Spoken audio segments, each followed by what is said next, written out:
नमस्कार दोस्तों, मैं कर्मवीर धुरंधर आप सभी का स्वागत करता हूं। आप सभी जोशीमठ में आने वाली आपदा से अवगत ही होंगे और यह आपदा के कारण से हमारे लिए जोशीमठ बहुत ही महत्वपूर्ण हो जाता है।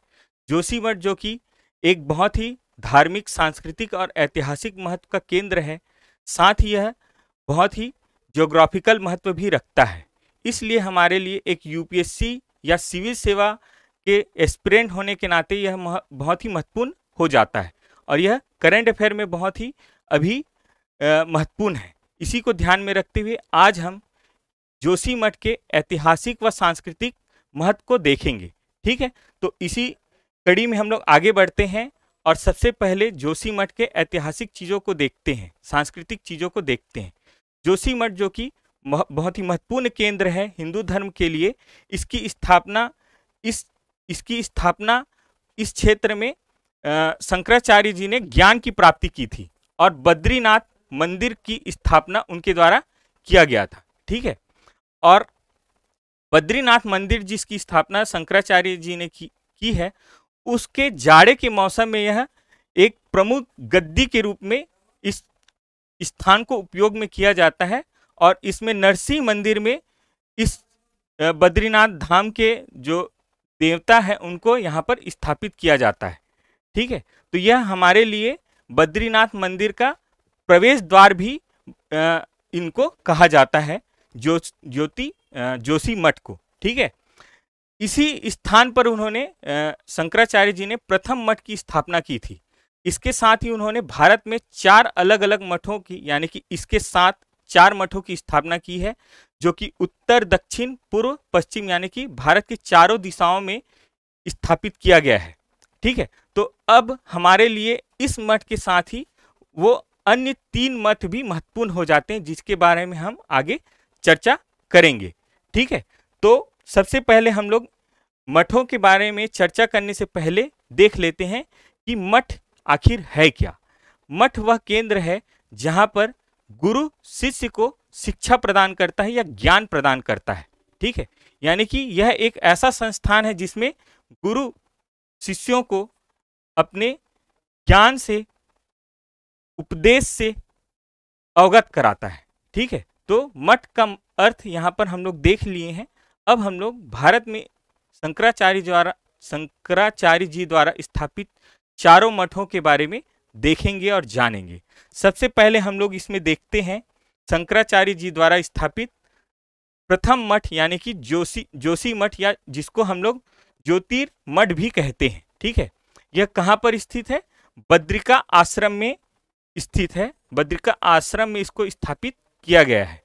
ठीक है, और यह शंकराचार्य जी के द्वारा प्रदान किए गए 4 प्रमुख दार्शनिक शब्द या ज्ञान से को भी इसमें शामिल किया गया है। उसमें से प्रथम ज्ञान अयम आत्मा ब्रह्म को यह मठ प्रदर्शित करता है।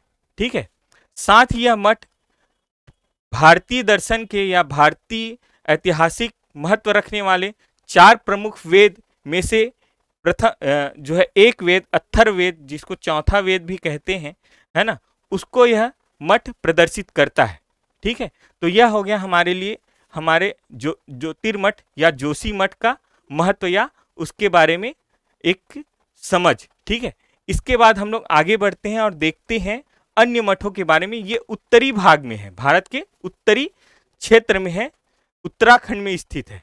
इसी प्रकार 4 यानी कि 4 मठ जो स्थापित किए गए हैं, उसमें से दूसरा मठ को देखते हैं जो कि भारत के दक्षिणी भाग में है, जिसे कर्नाटक में स्थापित किया गया है और जिसे श्रृंगेरी पीठ के रूप में जाना जाता है। यह चिकमंगलूर, कर्नाटक के चिकमंगलूर स्थान में स्थापित किया गया है।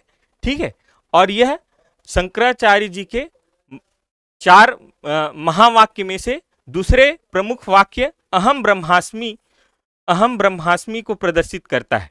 ठीक है, और 4 वेदों में से एक वेद यजुर्वेद को यह स्थान या यह मठ प्रदर्शित करता है। ठीक है, तो यह हो गया हमारे लिए दूसरा मठ, श्रृंगेरी मठ, जो कि दक्षिण में स्थित है।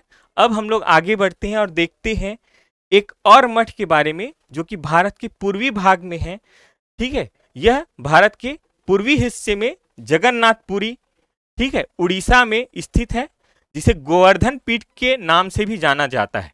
ठीक है, गोवर्धन पीठ के नाम से। ठीक, और यह शंकराचार्य जी के 4 महावाक्य में से एक प्रज्ञानम ब्रह्म को प्रदर्शित करता है। यहाँ पर ब्रह्म और प्रज्ञानम थोड़ा स्पेलिंग मिस्टेक हो गया था, यानी मात्रात्मक गलती हुई थी, जिसको मैंने सुधार दिया है, आप इसको देख सकते हैं। इसके साथ ही यह मठ जो है वेदों के तीसरे प्रमुख वेद ऋग्वेद को प्रदर्शित करता है। ठीक है दोस्तों, अब हम लोग आगे बढ़ते हैं और चौथे मठ के बारे में देखते हैं। चौथा मठ, जैसे हम लोगों ने अभी तक देखा है उत्तर, दक्षिण और पूर्वी भाग को हम लोगों ने देख लिया है, तो चौथा मठ कहाँ स्थित होगा? पश्चिमी भाग में।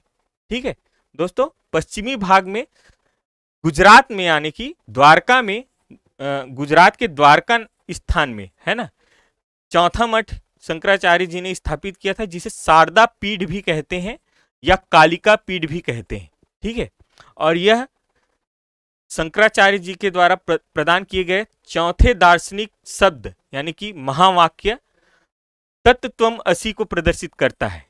ठीक है, तत्त्वम असि का अर्थ है तुम ही ब्रह्म हो। ठीक है, इनके जो चारों जो शब्द उन्होंने महावाक्य दिए हैं, उनका मैं एक बार अर्थ भी आप लोगों को बता देता हूं। जैसे तत्त्वमसि का अर्थ है तुम ही ब्रह्म हो, तुम में ही ब्रह्म है, यानी कि ब्रह्म का वास तुम में भी है, तुम ही ब्रह्म के समान हो। ठीक है, और दूसरा एक वाक्य था अयम आत्मा ब्रह्म।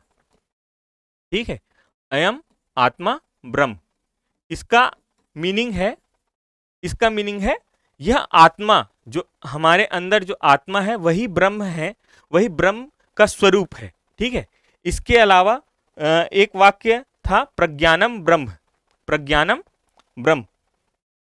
प्रज्ञानम ब्रह्म का अर्थ है कि ज्ञान, यानी कि नॉलेज है ना, ही ब्रह्म है। ठीक है, क्या है? ज्ञान ही क्या है? ब्रह्म है। इस प्रकार से उन्होंने जो है ज्ञान को ब्रह्म के रूप में माना है। ठीक है, और इसके अलावा अहम ब्रह्मास्मि हमने बता दिया है, नहीं, अहम ब्रह्मास्मि का मतलब है कि हम ही ब्रह्म है, हम में ही ब्रह्म है। ठीक है, तो इस प्रकार से चारों का हम लोग मीनिंग देख लेते हैं, समझ लिए हैं। ठीक है, अब जो चौथा मठ जो पश्चिमी भाग में है, द्वारका मठ, उसमें जो ग्रंथ को प्रदर्शित करता है वह है सामवेद को प्रदर्शित करता है। यह कौन से ग्रंथ को प्रदर्शित करता है? तो यह वेदों में चौथे सामवेद को प्रदर्शित करता है। ठीक है दोस्तों, तो हमने आज जो है इस जोशी मठ से संबंधित ऐतिहासिक महत्व, सांस्कृतिक महत्व को देखा है। ठीक है, नेक्स्ट जो वीडियो है उसमें हम लोग इसके भौगोलिक महत्व को देखेंगे, यानी कि यूपीएससी या लोक सेवा की तैयारी करने वाले जो छात्र हैं उसके लिए आज के क्लास में हम लोगों ने ऐतिहासिक व सांस्कृतिक चीज़ों को देखा है। नेक्स्ट वीडियो में हम लोग इसके जो है जियोग्राफिकल, यानी कि भौगोलिक चीज़ों को देखेंगे। ठीक है, साथ ही हम लोग ये देखते हैं कि ये प्रीलिम्स से रिलेटेड हम लोगों ने आज थोड़ा डिस्कशन किया है। अगर हम लोग इसको देखें, जोशी मठ जो कि अभी चर्चा में है, तो इसका जो है मेंस से रिलेटेड, यानी कि मुख्य परीक्षा से संबंधित चीज़ों को अगर हम लोग देखते हैं तो यह मेंस के फर्स्ट पेपर में भी महत्वपूर्ण हो जाता है, क्योंकि यह आर्ट एंड कल्चर से रिलेटेड चीज़ों को इसमें से पूछ सकता है। ठीक है, जैसे शंकराचार्य जी के बारे में पूछ सकते हैं, उनके दर्शन के बारे में पूछ सकते हैं। साथ ही यह थर्ड पेपर में, यानी कि जो जीएस पेपर 3 में भी महत्वपूर्ण हो जाता है, वहाँ इससे संबंधित आपदा प्रबंधन यानी डिजास्टर मैनेजमेंट में इससे संबंधित क्वेश्चन पूछे जा सकते हैं। साथ ही इन्वायरमेंट में भी इससे चीज़ों को पूछा जा सकता है। और फोर्थ पेपर, यानी कि जो हमारा फोर्थ पेपर है, फोर्थ पेपर इथिक्स के पेपर में इससे रिलेटेड हमारे पास क्वेश्चन हो सकता है केस स्टडी के रूप में।